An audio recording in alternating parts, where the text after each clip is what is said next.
Dhugumaan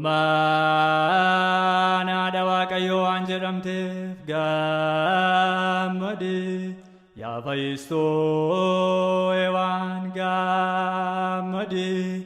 Uummata isaa hundumaa kan jiraachisu harma kee waan isa hoosifteef gammadi.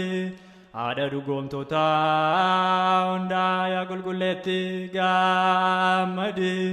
Akka nu kadhattuudhaaf ija keenya gara keetti ol kaasnaa, yaa qulqulleetti nuuf kadhadhu.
Kadhannaa keetiin